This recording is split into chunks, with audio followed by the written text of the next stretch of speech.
Japanese புராணத்தின்படி டூம்ஸ்டே அப்படின்னு சொல்லப்படுற இந்த அரிய வகையான ஒரு மீனை வந்துட்டு இயற்கையின் தூதுவர் அப்படின்னு அவங்க வந்து ரொம்ப மிகப்பெரிய ஒரு நம்பிக்கையோட ஆழ்ந்த நம்பிக்கையோட வணங்கிட்டு இருக்காங்க. 2011 கரெக்டா இந்த மீன்கள்லாம் என்ன பண்ணுது அப்படின்னா நிறைய இறந்து கரை ஓரத்துல வந்து ஒதுங்க ஆரம்பிக்குது. இதை பார்த்த உடனே மக்களுக்கு ஒரு பயம், நம்ம இயற்கை தூதுவர் அப்படின்னு சொல்றோமே, நம்மளுக்கு ஏதாவது ஒரு இஷ்யூ ஆக போகுது, ஏதோ ஒரு பிரச்சனை வரப்போகுது அப்படின்னா தான் நம்மளுக்கு அதை இண்டிகேட் பண்றதுக்காக இந்த மீன் வந்து கரையோரத்துல எல்லாம் வந்து இறந்த வகையிலயும் இதுலயும் ஒண்ணு கிடக்கும், என்ன ஆச்சு என்ன நடக்க போதும் அப்படின்னு ஒரு பயத்துல அந்த நாட்டு மக்கள் எல்லாமே இருந்திருக்காங்க. சோ அங்க நடந்த இந்த சம்பவத்துக்கு கொஞ்ச நாட்களுக்கு அப்புறம் தான் சுனாமி அப்படின்னு ஒரு மிகப்பெரிய ஒரு டிசாஸ்டர் அங்க நடந்துச்சு இல்லையா.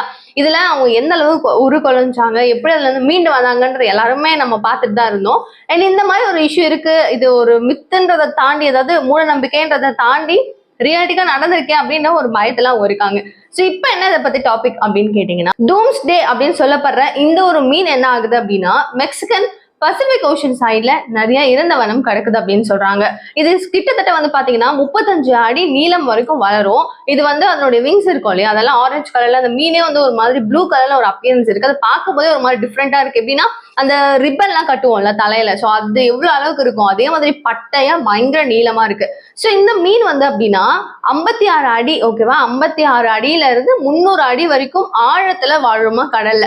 இவ்வளவு டெப்த்ல வாழ்ற அந்த ஒரு மீன் எப்படி திடீர்னு இறந்து இங்க மாதிரி வந்து ஒதுங்குது? சோ நாங்க முன்னாடி சொன்ன மாதிரி இயற்கை டிசாஸ்டரோ இல்ல வேற ஏதோ ஒரு பிரச்சனை நம்ம உலகத்துக்கு வரப்போகுது, அதுக்காக தான் இது வந்து ஒதுங்கிட்டு இருக்கு அப்படின்னு மெக்சிகன்ல அதாவது வாழ்ந்துட்டு இருக்கிற எல்லா பீப்புள்ஸும் ஒரு ஃபியர்ல இருந்துட்டு இருக்காங்க.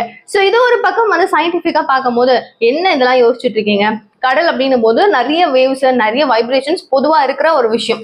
சோ அங்க மேபி என்ன வேணா நடந்திருக்கலாம், அதனால கூட உயிரிழந்து அது வெளியே வந்திருந்திருக்கலாம். அதை வந்து ரொம்ப திங்க் பண்ண வேண்டாம், ஓவர் திங்க் பண்ண வேண்டாம் அப்படின்னு சொல்லிட்டு சயின்டிபிக்கா சயின்டிஸ்ட் எல்லாம் சொல்லிட்டு இருந்தாலும், இன்னொரு பக்கம் இன்னுமா புராண கதைகள்லாம் நம்பிட்டு இருக்கீங்க, அதெல்லாம் கிடையாதுங்க, அதெல்லாம் உண்மை இல்லைங்க அப்படின்னு சொல்லி இன்னொரு சைட்ல ஒரு நெகட்டிவான ஒரு ஸ்ப்ரெட் வந்தாலும், இல்ல இப்படி நடந்திருக்கு எங்களுக்கு பயமா இருக்கு அப்படின்னு சொல்லிட்டு அதை நம்பி இருக்கிற பல மக்கள் ஒரு பயத்தோட தான் இருக்காங்க.